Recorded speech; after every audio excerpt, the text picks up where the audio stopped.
as we've seen, everything is from women's suffrage to voting rights issues to recognizing that African Americans are more than a percentage or a fraction of being human.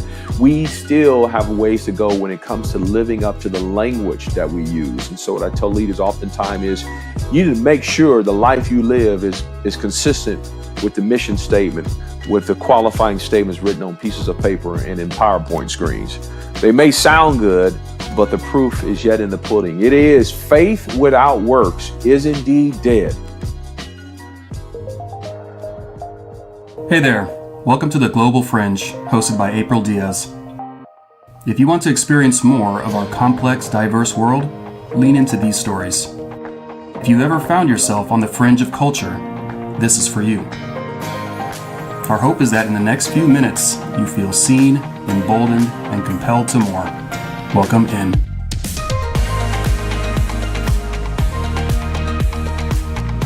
What's up, everybody?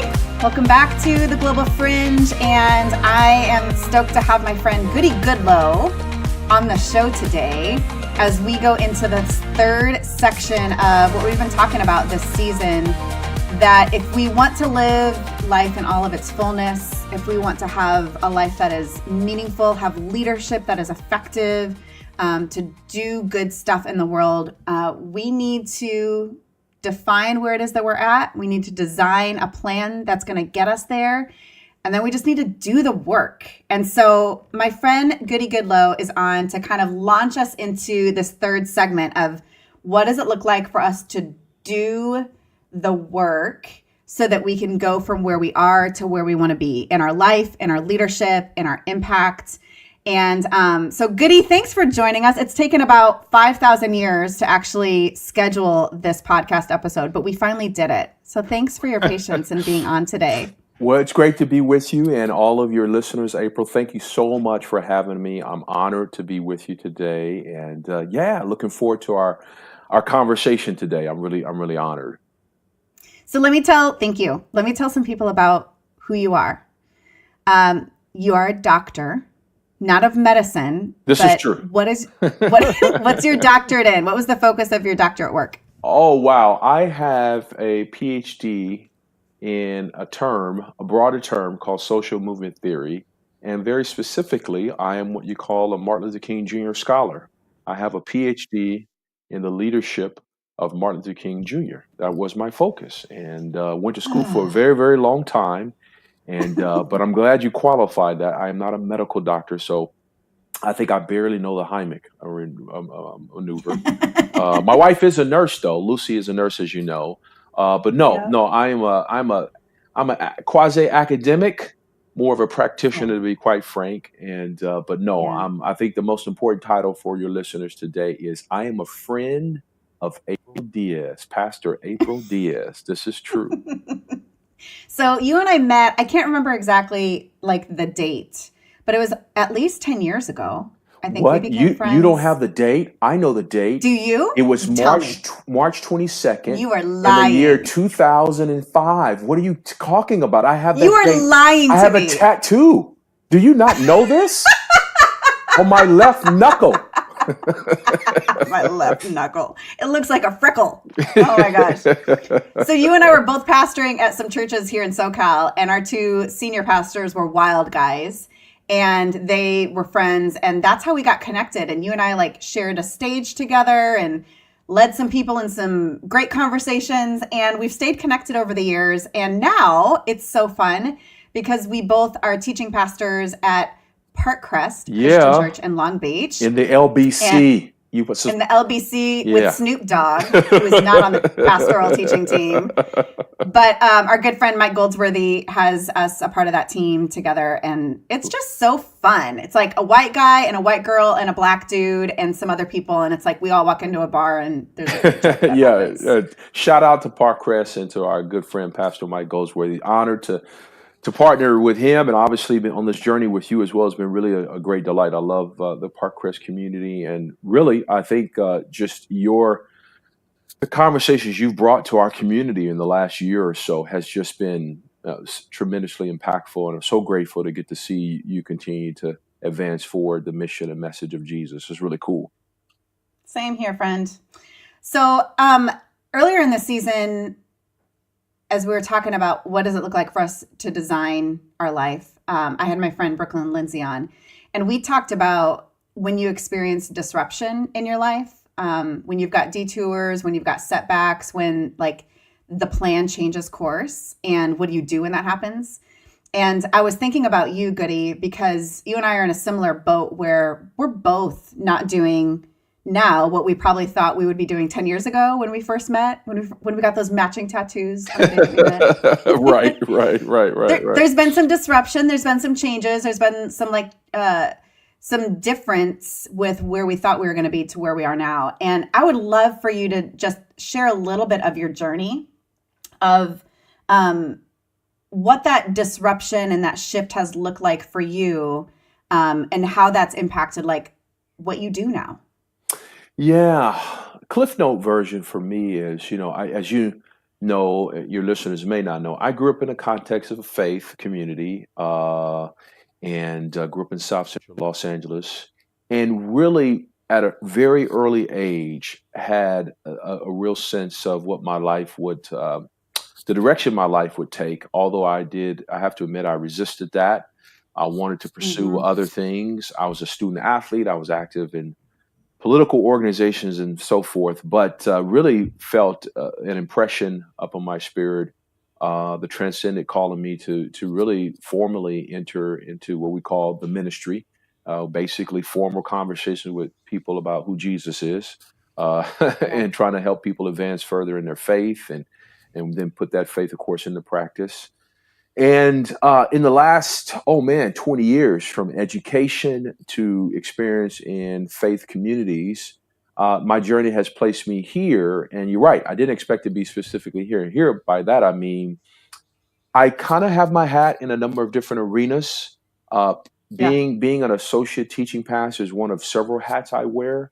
I'm an Yeah. adjunct professor. I'm first and foremost, obviously, a father and a husband. I have two amazing kids, Josh and Hannah. They're 14 and 16 years of age. I've been married 21 years to an amazing woman, Lucy, and Well done. yeah. But I really spend the majority or the balance of my time now doing something I didn't think I would be doing. And I'm basically in organic conversations with people from various walks of life and organizations, ranging from athletes and entertainers to law enforcement officials. Yep. And Yeah. to people even on Sundays, and advancing them forward, not only in matters of faith, but in character development and synergy and ethics and leadership and mentorship. Yep. And the last few years has just been an amazing journey to see and have it unfold. I'm so blessed. As you know, we're both are people of faith, and I believe nothing happens by happenstance. And I believe in a sovereign creator who orchestrates. And as the writer Paul says in Second Yeah. Corinthians chapter 5, we are co-laborers with him. And I'm just honored to be in this sort of co-laboring partnership with the creator to help move people to wholeness and wellness and a sense of purpose in their lives. He's given me a few gifts, and I try to Yeah. use them in a way that help, one, give him glory, make his name big, and then two, be good stewards of those gifts, and to move in such a way that allows me to help advance his mission and message. Yeah. So, I mean, you talked about like there being some resistance as a younger person, and making some shifts to what you're doing now. I mean, you were full time in like local church pastoral world, Sure. and now you're doing, you're speaking and writing and traveling the country and working with audiences and groups of people that you wouldn't have imagined. And I think that there's actually a commonality with leaders, and maybe even more so leaders on the fringe, Sure. to experience disruption and to go into places where it's like, oh, I didn't see myself heading there. Like I wasn't expecting to go into that place. But I think that like when you are living your life with faith and embracing of challenge, like that happens Sure. fairly frequently. Sure. So as you've experienced, a few of those different like turns off of the main road, onto the beaten path, like what have been some things that you've had to do differently in your life and in your leadership to accommodate that growth? Oh, Repent. I ask a lot forgiveness of myself, of my creator, and of those I've offended. I think Mm, Doris Kearns Goodwin talked about the number one characteristic that leaders must have is that of empathy. That would be something else. In other mm, words, putting myself in relating to someone's other condition or circumstances, empathizing with them. yeah. Yeah. Another would be owning up, admitting to the fact that, as one leader says, we're all hypocrites in transition, Hmm. and I recognize my frailty, my faults, my brokenness, but it's out of that brokenness some beauty comes. One of the Yeah. churches, as you know, I'm affiliated with is called Wave Church, and it's in Hermosa Beach. I live in the Yep. South Bay, as you know, and the word Hermosa literally means beautiful. Mm-hmm. And I often tell people, though, beneath the beauty of Hermosa is a lot of brokenness. Yeah. And I think that's how we are at times, Yeah. as people. There is the Yeah. there is the mask we wear, as Paul Laurence Dunbar talks Yeah. about. And so for me, I've had to own up on my stuff, recognize my frailties and shortcomings, ask for forgiveness, listen. I have to listen. Yeah. I have to listen. And then I at this point in my life, I'm resolved to become the best version of myself. That would be the final thing I Yeah. would say at this point in my life. I just had a birthday April 6th. Uh, and, Yep. and I just discovered you were not born in April, but your name is I know. Sorry, April. dude. Crazy. I know. I had Um, nothing to do with that. but just recognizing, I'm comfortable with who I am. I'm not satisfied with where I am, but I'm comfortable with who I am and who God has made me. And I am no longer trying to conform or adapt or mold my life in a way based upon the expectations of others. And I Yeah. think the worst thing we can do as leaders It's is so good. is become a cheap imitation of someone else. Yeah. Yeah, I love Ian Cron's podcast, Oh Typology, yes, and he yes. always signs off on his podcast by saying, "Be yourself," because everyone else is taken. Yeah, I love that. And Yeah, yeah. Right. That's exactly I right. love that. I mean, I'm huge into the Enneagram, but I think that like that's such a beautiful picture for being a human, but particularly as a leader. And I think that what you just said, I mean, empathy, listening, repentance, Sure. saying I'm sorry, like that's not all stuff that I learned in the majority leadership Sure, culture, sure. It's which is why I love the global fringe culture so much, is that it shows us such a different way of doing life and leadership. That's so it's powerful. it and it's not contrarian for the sake of being contrarian, or it's not No. it really is the fabric, the texture. I often talk about leadership has a texture. Leadership even has a smell. I was with Mm, some high level leaders this past week, and I'm doing some contract work with a particular law enforcement agency. And one of the yeah. people I was meeting with talked about how when the particular leader of an organization that they are a part of, when the person walks in a room, there is a sucking sound. There is almost like a depletion. Mm. In other Ugh. words, the mood, the mindset, the atmosphere, the temperature, the texture is altered, not for good. And so I often tell leaders, Yeah. are you aware of how you smell? Are you aware of the texture Yeah. on which your words and even an embrace have? And that's very important, I think, for leaders to Yeah. recognize that. And so, issues of humility. Humility is the way forward. I believe that Yeah. that ultimately humility is. When I teach on this, I talk about some of this in my book, but habits. But I talk about how the word humility comes from the word related in the Hebrew is related to the same word that was used in the creation story, and the word basically is translated hummus, but it's not what we eat. But that's a translation. It's called hummus, and the word hummus is connected to the word earth or dirt. And it's the same Huh. word that was used in the creation story when God says, "Let us," Wow. when He hewed from the earth and God created humanity, created man and woman. That same word, earth, dirt, is the same word that's connected in the creation story. And so, what I tell people, what I tell leaders, you are closer to your created self and at any given time, more so at any given time when you're humble. Mm, So you're talking about being your most authentic self, your truest self, who God has created you to be.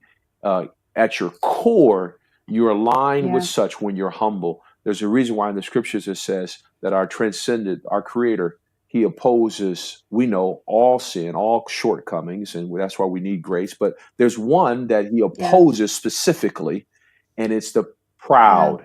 It's the person who Yeah. has pride and is reluctant to yield their lives to who he is and what can become of their lives when they turn their way, their gifts, their talents, their skills over to him to create something beautiful Yeah. from that brokenness. And so humility is the way forward. As you know, there was a rabbi in first century Palestine who took a towel and a water basin and he redefined what it means to be great. Yep. And it was by way of humility. One of the things that I talk about with coaching, my coaching clients, is what got you here won't get you there. Exactly. Yeah. And so as you have committed yourself to like fully being yourself, not holding back, not hiding, not playing second fiddle, but being your humble, true, authentic self, what have been some practices or rhythms that you have really internalized for yourself that has made room for growth, that has made room for you to be your full, true, humble self? Oh, well, not to do a shameless plug, but that's basically habits. Okay, then let's move into that because that was like that's the next part of this That's conversation that I wanted to. basically habits. And so, as you know, habits, and thank you for your support over the last couple of years. Habits is a book I co-authored in 2017. It's an acronym, Yep. H.A.B.I.T.S. And those habits are basically disciplines or what we call self leadership characteristics that all leaders that we've examined have in both, whether it's in business or in law enforcement, in faith context, in education, high level people who are influencing. And they're basically six. And really, habits came out of what was part of my growth and development, alluding to your Yeah. question initially, and I'll run through them real quickly. Enumerate them real quickly. Yeah. Tell us quickly what habits stands for, because these are like 6 steps to kind of use your influence, not in a mechanical way or a That's right. scientific way, but really That's right. artfully. So the first letter H stands for have fun. You know, I Mm. tell people that it's no coincidence that the first miracle, as John Orthberg says, the first ta-da moment that Jesus ever performed was at a wedding, and it was turning water into Yeah. wine, and he basically kept the party going. I think Yeah, leaders, that's my I God. think leaders should be the best party throwers. I think leaders should be the best Yes. celebrators of life. That leaders should be present. Leaders should have fun. They should be the ones who are encouraging others. I tell leaders, do people know you to be a cheerleader? Yeah. Who are you cheering? So have fun, celebrate life, be Yes. present in the moment. Don't take any moment for granted. The next letter is A. Assume the best in others. This is something I've tried to Mm. practice. I tell people, who among us have had someone to assume something bad about us? And of course, everyone in the room raises their Yep. hand, and I say, what we can do as leaders, the most impactful leaders, they do the antithesis of that. They assume the Yep. best in others until they are proven differently. They're shown differently. Mm. So there's a legal term called prima facie, a Latin term meaning on its face, as it appears. And so what I tell people Mm. is you should treat people as they appear, not based upon the fact that they have a job, if their last name is Sanchez or Diaz, if they're born in Compton, Yes. if they're a female, whether or not they have a Yeah. Ph.D. or just their middle name is a D. You should assume the best in others. It doesn't matter. The next letter, H-A-B, Gosh. B stands for be good soil. And what I talk about, I Mm. use the parable. Jesus talks about the parable Yeah. of the seed, and that seed being likened to that of truths. And I tell leaders, if you come across something that can impact your life, something that can advance your life forward, think of it as a seed. You know, Yeah. allow that seed to take root in your life. Be good Yeah. soil. And in using the metaphor of the parable, rather, you know, Jesus talks about don't allow that seed to fall on stony ground, or where birds can pluck it up, or where the sun can scorch it, or fall on rocky ground, or where the roots can choke it off, the life of it off. Yeah. Allow that seed to take root. So what I say is leaders are learners. Yes. Leaders are learners. So H-A-B-I, the letter I is this. Insist upon excellence. Everything we do as leaders should be done in excellence. From a formal presentation using PowerPoint, to a conversation you're having in a counseling session, to the presentation of the scriptures on a Sunday. You should one of our mutual mentors, you've had a chance to work with her, Nancy Beach. We'll get a chance to see her in just a few weeks here, actually, at Parkcrest. I remember over 15 years ago, she gave a message at a major conference I was attending, and I never forget it. She did impart a message about the importance of things like arriving on time and being prepared. What you're communicating as a leader is that your time is more valuable than other people's time. She talked about following up, getting back to people. And one of my pet peeves is that, when people fail to get back to me, it's one of my pet peeves. So I try to do things in excellence in whatever I do. If it's worth doing it. Goodie, you're calling me out right now because I didn't send you an email yesterday like I thought I did. And you followed up this morning. And then my stinking computer had issues and I was late to this podcast recording. So let me just say, you're practicing what you preach in your own excellence levels for participating in this podcast. And please forgive me. Hey, listen, as I told you via text, I am easy like Sunday morning.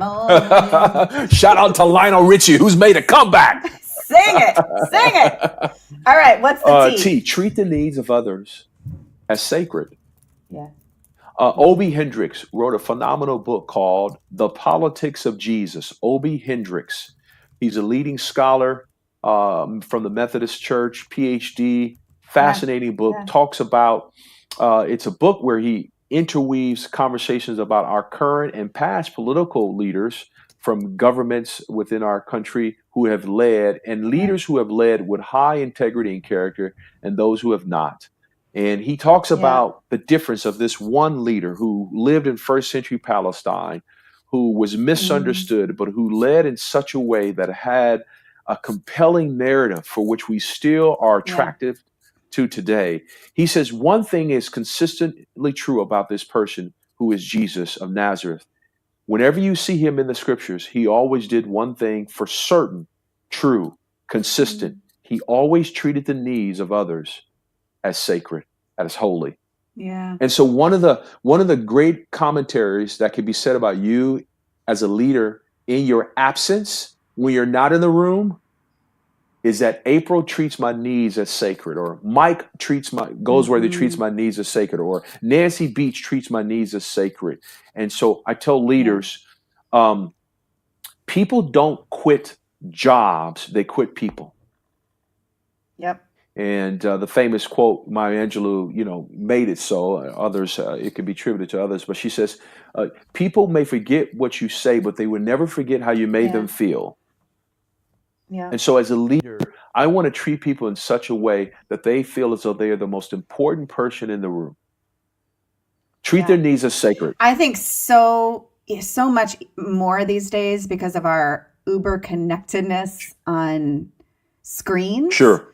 Is our ability as leaders to see people, both for who they are, but who also they can be, feels like one of the most holy of tasks, or opportunities for us is, can we actually see people beyond what they're presenting into who they truly are? I love that work. Yeah. And then, so H-A.B.I.T, and then the last letter is S, seek community. And so again, these are things I try to formulate and develop in my own life. Seek a community. And what I tell people, there's an African proverb that says, if you want to go fast, go alone. But if you want to go far, go with others. And I tell leaders, who is your tribe? Who are you journeying with? Seek community. Listen, if you can achieve your dreams, your ambition, your goals on your own, you're dreaming too small. 1,000%. Your goals, your dreams should be so significant that they demand you asking others for help. that they demand you Yeah. being in community with others. One of the greatest Yeah. misnomers about Yeah. leadership is, it's lonely at the top. And when I tell people that's Yeah. hogwash. Last time I checked, Yeah, I agree. shepherds smell like sheep. Yeah. What that means is you are among the people. You are living life in the texture and the fabric and the smell and the touch and the sight of Yeah. others. About 10 years ago, there was a USC football player who was in a weight room. This guy was destined to play on Sundays, and many believe he was going to be an NFL top draft choice. And one day he decided to go into the weight room by himself to lift the weight. But unfortunately, even though it was manageable weight, this day proved to be unlike any other day when he got underneath a bench press and the bar slipped from his hand and crushed his neck. Oh my gosh. And he, by God's grace, survived, was rushed to the hospital, tracheotomy, all that. But Wow. they said, but for the muscles in his neck, he would not have made it. He never played again at a very high level. His parents just settled about 4 years ago. Wow. And there was a NCAA finding, April, with regard to this whole incident. I mean, it was major. It was a major event. It was so tragic. The finding said, one, negligence as a result of coaching staff. I believe the coaching, conditioning, and strength coach was released. Oh. Overall lack of institutional control. There were a number of other things happening at Southern Cal as well. But there was another finding in that report. It said that the athlete himself did something that all athletes know not to do. Do not attempt to lift the weight without a what? Spotter. Seek community. Weights of life will at some point become unbearable. For me, it was non-Hodgkin stage 4 cancer with a wife, being terminated from a job, going through a bout of depression, suffering from financial hardship, difficulties in a postgraduate program, finding my purpose, going through the wilderness and all that, growing up in a tough environment such as South Central LA, being without a father, my last name not even being my own. I mean, you talk about weight, you talk about identity and struggle and challenge.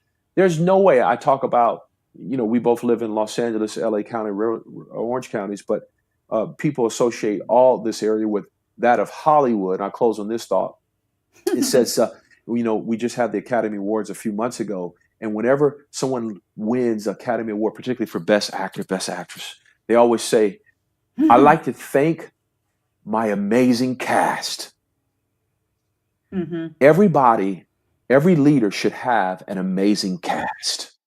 Amen to that one. The last episode or a couple episodes back with Mindy Caliguire, I kind of went off on a little bit of a rant about how I'm so tired. I'm so tired of people talking about how lonely leadership is.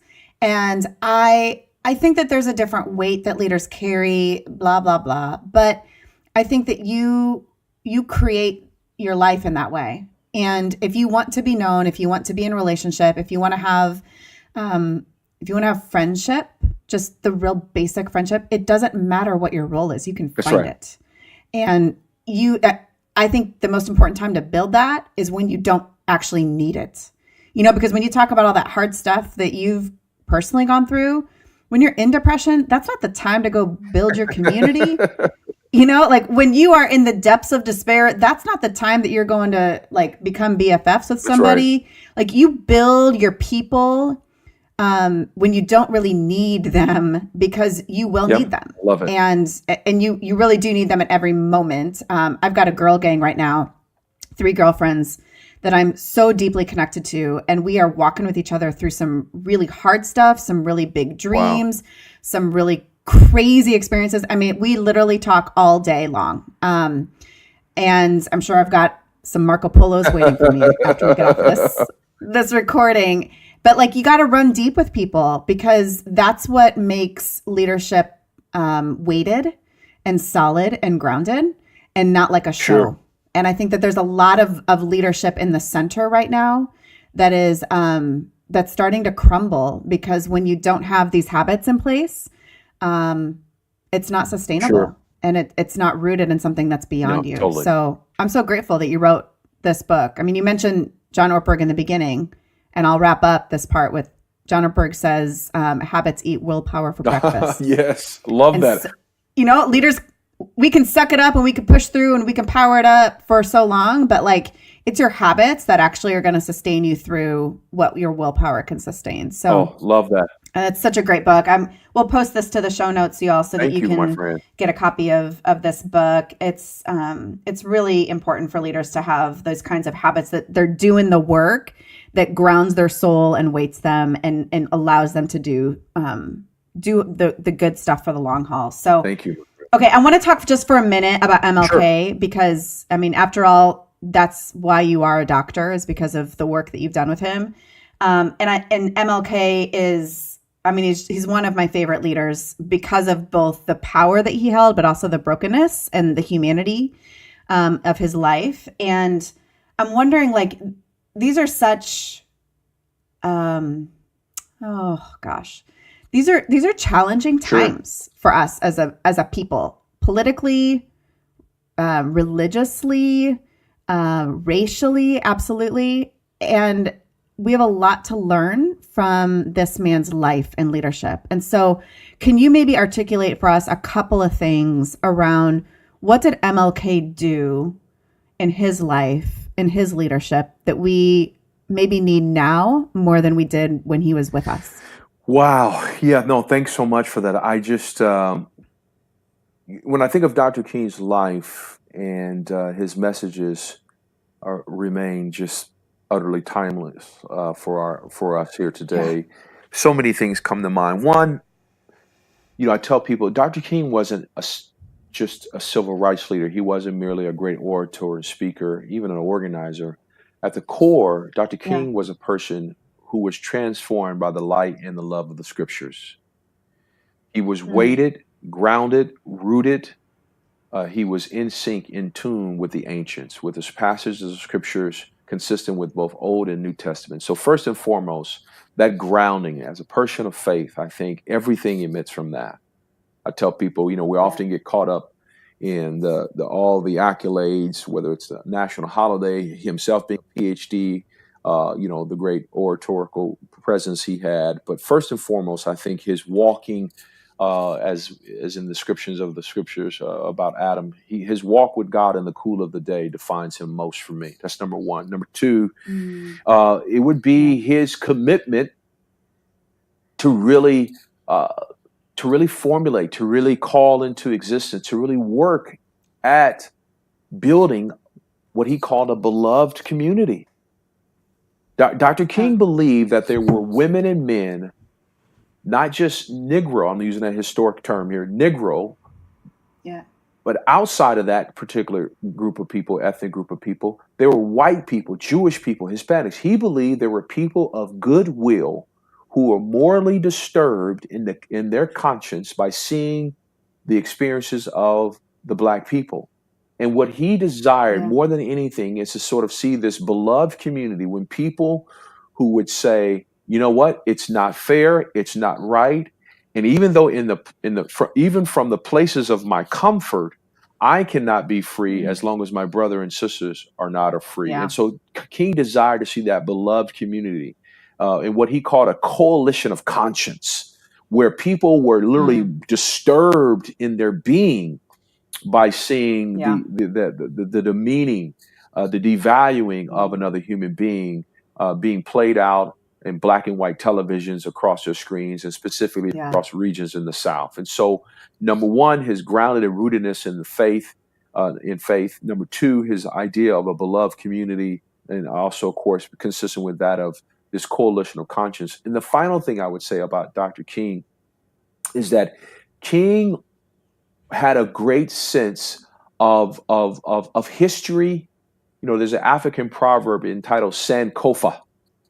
Sankofa meaning it's an image. If you look it up, it's an image of a bird whose head is looking back, but whose feet are firmly planted moving forward.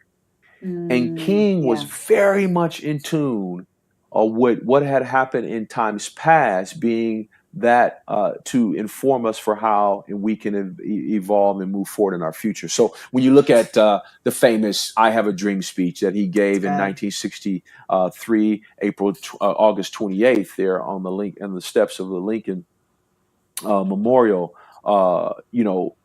he quotes from the Declaration of Independence, from the Bill of Rights, from our Constitution, even that Yeah. for him, he's talked about it being simply a promissory note that was written in our Declaration of Independence. And so he basically was Yeah. saying, from a historical standpoint, we have come to make good on that promissory note, that check that was written. And so we Mm-hmm. dare not Yep. believe that the vaults of justice and equality are empty. And so King was an Yeah. astute, learned person in terms of our history, and he wanted to make good on the promises that were stipulated in those sacred documents that we know, uh, Yeah. so dear, as part of our nation, as part of our. So there on the Lincoln Memorial, that's what he called our nation to do, to live out its Yeah. true ideals, to be the best version of itself. And King believed that in Yeah. order to do that, it would take a coalition. In the words of Dave Chappelle, a coalition of the willing. Yeah. Yep. Gosh, I one of the reasons I think I'm drawn so much to Dr. King is he was different from a lot of other civil rights leaders of Sure, that day. Um, he was a bridge sure, builder. Like he called out the white moderate. that's Like right, he called out the religious institutions. He called out the political powers, but ultimately the way that he led was moving people from where they were to this preferred that's right, future, to what it would look like for us to have little black boys and little that's black right, girls hold hands with that's one right, another, and to be united as a people, as humankind, not just in our race, our differences in our races. And I think that that's so essential for leadership today, is that we are people who take people to places that they may not want to go, but they desperately need to go, and we build some of those that's exactly bridges. right. That's And right. And I think he exemplified that in such a powerful, humble way, that but also didn't let go of that mission. He didn't sugarcoat it and soft serve it so that it would become non-existent. that's right. Nope, you're actually absolutely. One of the things I talk about in my postgraduate work, which led to my first book, Kingmaker, is I talk about how Dr. King had this unique relationship, this sort of unique position in history, even to be that bridge builder, to Yeah. call people to live out the highest ideals, but also to challenge people who may thought because of their financial or material well-being that it somehow they Yeah. were removed or absolved from taking on responsibility. Two groups in particular, Dr. King worked with, challenged, called out and asked to work alongside, and they in turn a great deal of them responded, were athletes and entertainers. And I talk Mm. about that in Kingmaker, where here is a unique group of people who have tremendous influence. As I say, they have a big mic, really a big mic. And Dr. Yep. King, he worked with some of these entertainers and athletes, the Kanye Wests, the Taylor Swifts of his day, the John Legends Yeah. of his day. And these were like people like Nina Simone and Charlton Heston and Elgin Baylor, Yeah. Harry Belafonte, Yeah. Sidney Poitier, Josephine Baker, Yeah. Mahalia Jackson, Gosh. Elgin Baylor, John Forsythe, Charlton Heston. These were people who Dr. King, Sammy Davis Jr., Frank Sinatra. These are people who Yeah. Dr. King, at some point in time in his short life, and at least in terms of leading the civil rights movement for 11 years, he enlisted their support. Aretha Yep. Franklin even, and he got their support. They lent their money, they lent their voice, their talents, their time. Some of them even risked their lives in order Mm. to champion not the civil rights cause, but what I now call the human cause. The human cause for Yes. dignity and sense of decency, the sense of compassion and fairness and equality. That's right. And so that's what Dr. King's mission was, and it remains the great work unfinished of our time. Yeah. Yeah. Oh my gosh. So this just like synthesizes everything that we've set up until this point, which to me is that if you are going to do what it is that you've been put on this earth to do, you can't do it alone. And you've got to just freaking do the work.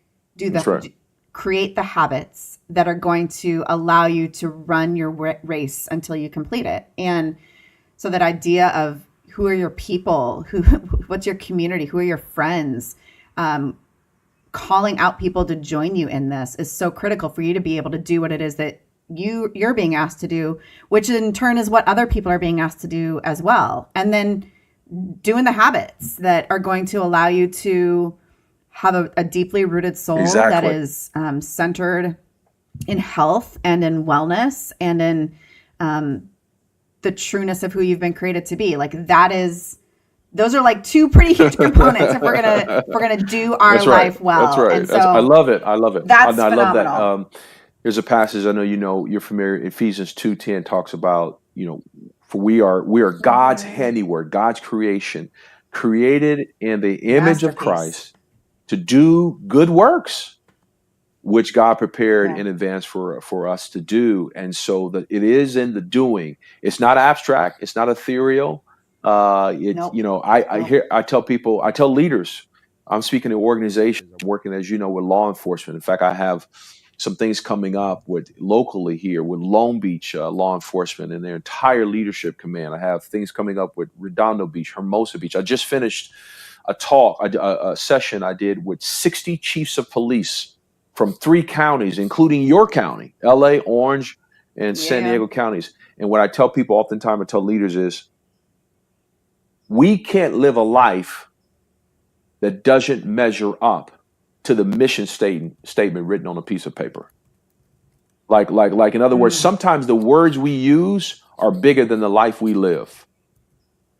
And so we use words, we make statements, we have these grandiose statements, right? Oh, well, think about it. We hold these truths to be self-evident that all men and women are Yeah. created, although that wasn't in there, created equal and endowed with certain unalienable Yeah. rights. Among them are life, liberty, and the pursuit of happiness. I mean, that's pretty significant, but Pretty yeah, pretty aspirational. aspirational. But as we've seen, everything is from women's suffrage to voting rights issues to recognizing that African Americans are more than a percentage or a fraction of being human. We Yeah. still have ways to go when it comes to living up to the language that we use. And so what I tell leaders oftentimes is, Yeah. you need to make sure the life you live is consistent with the mission statement, with the qualifying statements written on pieces of paper and in PowerPoint screens. They may sound good, but the proof is yet in the pudding. It is faith without works is Yeah. indeed dead. Oh, Dr. Goodloe, this is good. All right, so here's what we're going to do. We're going to wrap up this conversation, but I am using this last little bit of time with every guest to ask 3 Okay. questions that help to kind of create a map of sorts for people so that they can define and design and do their own life to live to the fullest. Because, I mean, life is not up and to the right. It's not linear. It's not, always 2 steps forward. There's some detours that happen. So we want to create a map for people so that they can find their way to living their life in all of its fullness. So here's the first question. As we think about designing or defining your life well, how do you give yourself a reality check? Oh, 60 Okay. seconds or less, too. Just real quick. Sure. How do you give yourself a reality check? I try to guard my heart. Proverbs says, 4:23. My reality check is I am consistently aware of guarding my heart with all diligence because, as Proverbs says, out of it flows the issues of life. So my that check comes with that. I mean, it comes with conversations I'm having with my wife, with other godly people in my life, such as Mike or even someone like you who are not afraid to call me out, to speak clarity, to bring a sense of purpose and direction into my life. But I want to make sure my heart is guarded, that I have no ill will or motive of trying to benefit my way, to the point where I am belittling or putting someone else at a disadvantage. If I'm accessing something for myself, uh, gaining something for myself, if it comes at the expense of someone else, then I'm not in a good place. I want to guard my heart with all That's diligence. good. Out of it flows the issues of life. So, as you think about designing your life and your leadership to be the fullness of what it's been created to be, what's a practice that you do intentionally so that you're proactive with your life? Oh, practice I do in just I try to, I'm a runner. I run every day, Yep. don't miss a day. And for me, running is more than exercise, it's a rhythm. I try to Yeah. maintain healthy rhythms in my life, whether intimacy, finances, physical, mindset. And so what I tell people, I may have people who are in my life that are dysfunctional, but I refuse to be in relationships that are dysfunctional. Ooh. So I'm committed to kind of like move things forward. Yeah, I don't like dysfunctional relationships. I think that's one of the things that, yeah, that can like totally take way too much energy, way too much focus, way Yeah. too much bandwidth from you. So that's for me. So think of it from a rhythm standpoint. Yep, I recognize we're dysfunctional. We all have our idiosyncrasies, our shortcomings, our hangups. But I want our relationship to function in a way that brings out the best in each other. That's good. And the running piece too, I am a firm believer that our health and our engagement in life begins in the foundation of our physical being. And so when we are well physically, it has like an outpouring. When we talk about guarding your heart, there's an outpouring that happens in the rest of our life. So I love that.